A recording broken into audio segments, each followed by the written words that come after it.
আল্লাহ তুমি আমার গুনাহগার উম্মতকে বাঁচাও। বিশ্বনবী পাগলের মতো একবার হাউজে কাউসারে যাবেন, একবার সিরাতে যাবেন, একবার পুলসিরাতের দিকে, একবার হাউজে কাউসারের দিকে পাগলের মতো দৌড়াতে থাকবেন। তার কোনো গুনাহগার উম্মত যাতে জাহান্নামে ঢুকে না যায়। সেদিন কেউ সুপারিশ করতে পারবে না বিশ্বনবী ছাড়া। কিয়ামতের ময়দানে ওই বিভীষিকাময় সময়ে মুসিবতের কালে মানুষগুলো পাগল হয়ে বিশ্বনবীকে খুঁজতে আরম্ভ করবে। সবাই মিলে বিশ্বনবীর কাছে যেয়ে বলবে, ইয়া রাহমাতাল লিল আলামিন, ইয়া খাতামান নবীন, রাহমাতাল লিল আলামিন। দেখেন আমাদের কি অবস্থা, কি কঠিন বিপদে আমরা আছি, দাঁড়াতে পারি না, সূর্যের আলোতে ঘেমে হয়রান। আজকে কেউ সুপারিশ করতে পারবে না। সব নবীরা অপারগতা স্বীকার করেছে, তারা বলেছে আপনি ছাড়া কেউ নাকি আল্লাহর সামনে দাঁড়াতে পারবেন না, আপনি একটু সুপারিশ করেন। বিশ্বনবী বলবেন, আসো আসো, আজকের দিনে আমি ছাড়া আল্লাহর সামনে কেউ দাঁড়াতে পারবে না। বিশ্বনবী মাকামে মাহমুদে যে আল্লাহু আকবার বলে সিজদায় লুটিয়ে পড়বেন। আল্লাহ রাব্বুল আলামিন বিশ্বনবীকে এমন কিছু চমৎকার শব্দ শিখাবেন, ওই শব্দগুলো দিয়ে আল্লাহর প্রশংসা করে বিশ্বনবী কাঁদতে আরম্ভ করবেন। বিশ্বনবী এমন ভাবে অজর দ্বারায় সিজদায় লুটিয়ে পড়ে কাঁদবেন, রব্বুল আলামিনের রহমতের দরিয়ায় জোশ লেগে যাবে। রব্বুল আলামিন এই দৃশ্য থেকে সহ্য করতে পারবেন না। রব্বুল আলামিন বলবেন, ইয়া মুহাম্মদ ইরফা রাসাক, ও নবী আপনি মাথা তোলেন, মাথা তোলেন, আপনার কান্না আমি সহ্য করতে পারি না। নবী আপনি মাথা তোলেন, সাল তুতা, আজকে আপনি যা চাবেন তাই দেব। নবী আপনি সিজদা থেকে মাথা তুলেন, সাল তুতা, যা চাবেন তাই দেব। ওয়াশফা তুশাফা, যার জন্য সুপারিশ করবেন তার সুপারিশ কবুল করে নেব। বিশ্বনবী এবার মাথা তুলবেন। যে বিভীষিকাময় সময়ে প্রত্যেক নবী বলেছেন আমি পারবো না, প্রত্যেক নবী বলেছেন নফসি নফসি, আমার কি হবে আমি জানি না, আল্লাহ আমারে বাঁচাও। প্রতিটি নবী বলবেন নফসি নফসি, আল্লাহ তুমি আমারে বাঁচাও, আমারে বাঁচাও। বিশ্বনবী মাথা তুলবেন, তুলে বলবেন রব্বি হাবলি উম্মতি, আল্লাহ তুমি আমার গুনাহগার উম্মতকে বাঁচাও। এই দুনিয়ার বুকে রব্বুল আলামিন সব নবীকে একটা করে দাওয়া মুস্তাজাবা দিয়েছেন, মানে যে দোয়া করলে কবুল হয়ে যায় সাথে সাথেই। দাও বিহা, দুনিয়ার সব নবীরা ওই দোয়াটা দুনিয়ায় করে ফেলেছে। সব নবীকে আল্লাহ একটা করে দোয়া দিয়েছেন, নবী দোয়া করলেই কবুল। সব নবীরা ওই দোয়া করে ফেলেছে দুনিয়াতে। বিশ্বনবী বলেন আমি করি নাই। ওয়া ইন্নী আখতাবিউ দাওয়াতি শাফাআতান লি উম্মতি ইয়াউমাল কিয়ামাহ, আমার ওই স্পেশাল দোয়াটা আমি দুনিয়ার বুকে কঠিন বিপদে পড়েও কোনোদিন করি নাই। আমি আমার স্পেশাল দোয়াটা কিয়ামতের দিন আমার গুনাহগার উম্মতকে সুপারিশের জন্য রেখে দিয়েছি। আল্লাহ বলবেন নবী ইরফা রাসাক, মাথা তোলেন, আর কাটবেন না। বিশ্বনবী মাথা তুলবেন, আল্লাহ বলবেন সাল তুতা, আপনি যা চাবেন তাই দেব। ওয়াশফা তুশাফা, সুপারিশ করেন, সুপারিশ কবুল করব। বিশ্বনবী বলবেন আল্লাহ ওই স্পেশাল দোয়াটা দুনিয়াতে করি নাই, আজকে আমি তোমার দরবারে দাঁড়িয়ে কিয়ামতের দিন ওই দোয়াটা করছি। আল্লাহ আমার যে উম্মতের হৃদয়ে যাররা পরিমাণ ঈমান আছে, আমার একটা উম্মতকেও তুমি জাহান্নামে ঢোকাতে পারবা না। বিশ্বনবী পাগলের মতো একবার হাউজে কাউসারে যাবেন, একবার সিরাতে যাবেন, একবার পুলসিরাতের দিকে, একবার হাউজে কাউসারের দিকে পাগলের মতো দৌড়াতে থাকবেন। তার কোনো গুনাহগার উম্মত যাতে জাহান্নামে ঢুকে না যায়। সেদিন কেউ সুপারিশ করতে পারবে না বিশ্বনবী ছাড়া। এজন্য 5 নম্বরে আল্লাহ বললেন মান যাল্লাযী ইয়াশফাউ ইনদাহু ইল্লা বিইযনিহি, কার সাহস আছে, কার এত বড় বুকের পাটা কিয়ামতের কঠিন দিন আল্লাহর সামনে দাঁড়িয়ে সুপারিশ করবে? কারো ক্ষমতা নেই, কারো ক্ষমতা নাই। বিশ্বনবী সেদিন সিজদায় পড়ে উম্মতের জন্য কাঁদবেন, সবাই কাঁদবে নফসি নফসি, আল্লাহ আমারে বাঁচাও, আল্লাহ আমারে বাঁচাও। বিশ্বনবী বলবেন উম্মতি উম্মতি। বিশ্বনবী আমার জন্য কাঁদবেন, আপনার জন্য কাঁদবেন, আমাদের জন্য সেদিন কেঁদে কেঁদে জাহান্নামের দরজায় দাঁড়িয়ে আমাদেরকে টেনে টেনে জান্নাতে ঢুকাবেন। এজন্যই বিশ্বনবীর ভালোবাসা যেন আমাদের হৃদয়ে ভরপুর থাকে। আমার ভাইয়েরা, প্রতি শুক্রবার বিশ্বনবীর উপরে বেশি বেশি যেন আমরা দুরূদ পড়ি। আমরা যখন বিশ্বনবীর সালাম দেই, দুরূদ পড়ি, একদল স্পেশাল ফেরেশতা আছে যারা বিশ্বনবীর দুরূদটা নিয়ে সরাসরি বিশ্বনবীর রওজায় যায়, যে বলে অমুকের বেটা অমুক আপনারে সালাম দিয়েছে। বিশ্বনবী নিজ কবরের থেকে নিজেই সালামের উত্তর দেয়। বিশ্বনবীর ভালোবাসা যেন আমাদের হৃদয়ে থাকে, বিশ্বনবীর সুন্নাহ দিয়ে যেন আমাদের জীবনটাকে সাজাই। পারা যাবে ইনশাআল্লাহ। বিশ্বনবীর ভালোবাসা ছাড়া কেউ জান্নাতে ঢুকতে পারবে। বিশ্বনবীর পক্ষে আমরা বলবো, বিশ্বনবীর পক্ষে আমরা লিখব, বিশ্বনবীর জন্য আমরা আমাদের কলিজার রক্ত বিলিয়ে দিব। ঠিক কিনা বলেন? সেদিন বিশ্বনবী ছাড়া কেউ সুপারিশ করতে পারবে না। 5 নম্বর আল্লাহ বললেন, মান যাল্লাযী ইয়াশফাউ ইনদাহু ইল্লা বিইذনি। কে আছে সুপারিশ করবে আল্লাহর সামনে? আর আপনি আপনার বাবার দরবারে যে সেজদা দেন, হ্যাঁ? ইব্রাহিম আলাইহিস সালাম থারথার করে কাঁপবে আর বলবে নাফসি নাফসি, আল্লাহ আমারে বাঁচাও। মুসা আলাইহিস সালাম থারথার করে কাঁপবে, আল্লাহ নাফসি নাফসি, আমারে বাঁচাও। আর আপনি পীরের দরবারে যে সেজদা দেন, কোথায় আছেন আপনি? খবরদার, কেউ বাঁচাতে পারবে না। যাকে ইল্লা আল্লাহ যাকে অনুমতি দেন, বিশ্বনবীকে দিবেন, নবীদেরকে দিবেন। এরপরে আল্লাহ তার স্পেশাল ওয়ালিদেরকে, মুত্তাকিনদেরকে, শহীদদেরকে, সিলেক্টেড বান্দাদেরকে দিবেন। কিন্তু কাকে দিবেন, কার জন্য দিবেন, দুনিয়ার কেউ জানে না। একজন ছাড়া, তিনি কে? আল্লাহর ওয়ালিদেরকে, নেককার লোকদেরকে আল্লাহ সুপারিশের অনুমতি দিবেন। কিন্তু আপনি যারে মানেন, যার পায়ে সেজদায় লুটিয়ে পড়ে থাকেন, তারে যে আল্লাহ দিবেন, এটার কোনো গ্যারান্টি আছে? কথা বলেন। এজন্য জপতে হবে একজনের নাম। আওয়াজ করে বলুন, তিনি কে? আয়াতুল কুরসির 5 নাম্বার কথা হচ্ছে, সেদিন কেউ কারো উপকারে আসবে না, সুপারিশ করার সুযোগ পাবে না, আল্লাহ যাকে অনুমতি দেয় তিনি ছাড়া। আল্লাহ যদি কাউকে দয়া করে অনুমতি দেয় তাহলে করতে পারবে, তাহলে পারবে। সেই কিয়ামতের দিনটা বড্ড ভয়ঙ্কর, কেউ সুপারিশ করার সাহস পাবে না।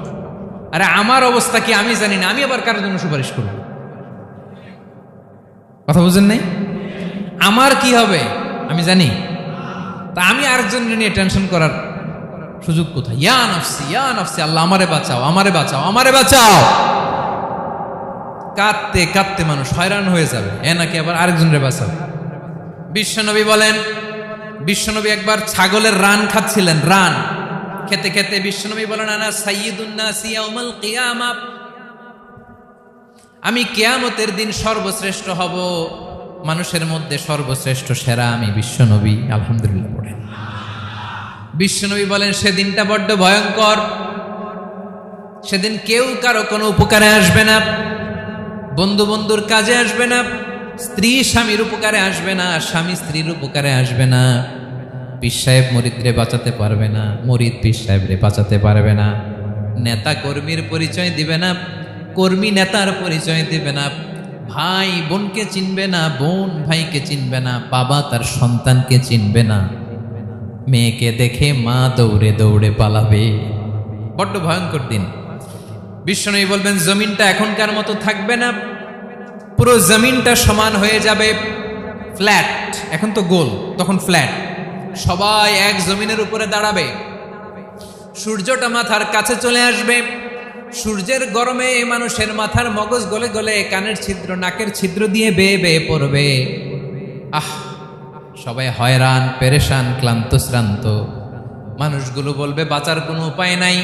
50,000 বছর মানুষ এরকম দৌড়াবে, চিৎকার করবে, কাঁদবে, বাঁচার কোনো উপায় নাই। সবাই বলবে, আল্লাহ যদি বিচারটা শুরু করতো, যা হবার হবে, আগে বিচার শুরু করুন। বিচারই শুরু হয় না, বিচার শুরু হইতেই 50,000 বছর। আল্লাহ, 50,000 বছর, 5,000, 15,000 না, 50,000 বছর এরকম যাবে। মানুষগুলো কাঁদতে কাঁদতে বলবে, চলো আমরা আদম আলাইহিস সালামের কাছে যাই, যেন আল্লাহর যে সুপারিশ করে, আল্লাহ আপনি বিচার শুরু করেন। কিয়ামতের ময়দানে সবাই মিলে সাইয়েদনা আদম আলাইহিস সালামের কাছে যেয়ে বলবে, ইয়া আবাল বাশার ইয়া আউয়ালাল আম্বিয়া, ও ও আদম নবী, আপনি দুনিয়ার বুকে প্রথম নবী। আল্লাহ নিজ হাতে আপনারে 60 হাত লম্বা করে বানিয়েছেন। আপনার সম্মানে ফেরেশতাদেরকে সেজদা দিতে বলেছেন। দুনিয়ার প্রথম নবী, প্রথম মানুষ আপনি। আপনি আল্লাহর যে সুপারিশ করেন যেন আল্লাহ বিচার শুরু করে। আদম আলাইহিস সালাম বলবেন আমি পারবো না, কারণ আল্লাহ আমাকে একটা নিষিদ্ধ গাছের কাছে যেতে নিষেধ করেছিল, আমি ভুল করে এই গাছের ফল খেয়েছি।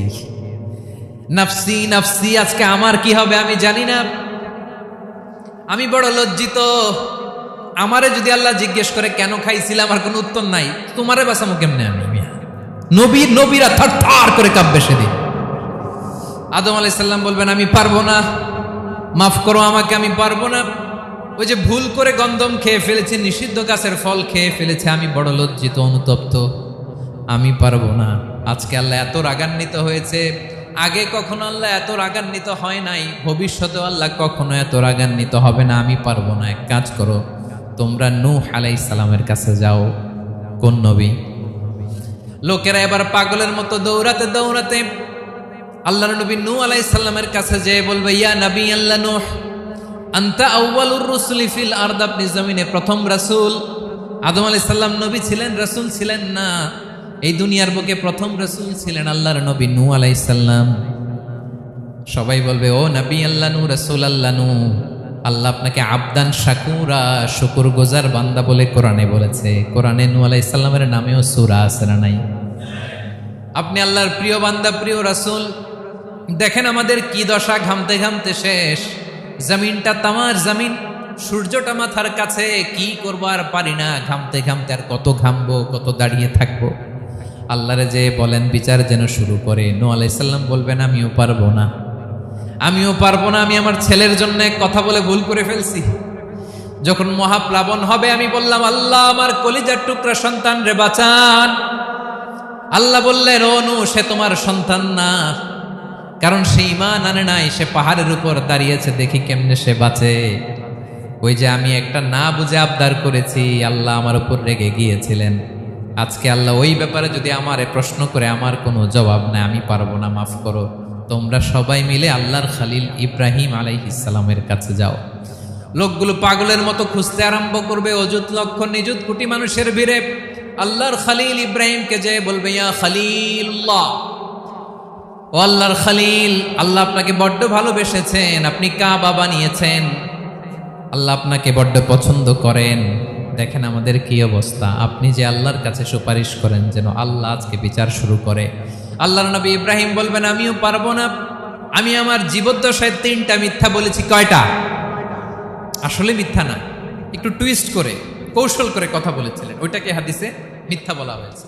আমি জীবনে 3টা মিথ্যা বলেছি, জীবন বাঁচানোর তাগিদে কৌশল করে 3টা কথা বলেছি। আজকের এই কঠিন ময়দানে আল্লাহ যদি ওই 3টা কথার ব্যাপারে জিজ্ঞেস করে, লজ্জায় আমি মাথা দেখাতে পারবো না, আমিও পারবো না, আমিও পারবো না। আজকে আল্লাহ এত রেগে আছে, আগে কখনো এত রাগে নাই, পরেও রাখবে না। তোমরা সবাই মিলে বনি ইসরাইলের নবী মূসা আলাইহিস সালামের কাছে যাও। সবাই এবার যাবে মূসা আলাইহিস সালামের কাছে, যে বলবে ইয়া নবী আল্লাহ মূসা, আপনি ছিলেন কালিমুল্লাহ, আল্লাহর সাথে সরাসরি কথা বলতেন। রব্বুল আলামিন আপনাকে তাওরাত কিতাব দিয়েছেন, আপনি যে একটু সুপারিশ করেন। আল্লাহর নবী মূসা বলবেন মাফ করো, আমিও পারবো না, আমি দুনিয়ার বুকে ভুল করে একটা মানুষকে মেরে ফেলেছি। আমি মারছিলাম আদব শিক্ষা দেওয়ার জন্য এক থাপ্পড়, এই থাপ্পড়ে যে ওই লোক মরেই যাবে আমি জানতাম না। আজকে আল্লাহ যদি জিজ্ঞেস করে কেন মারলা, জবাব আছে?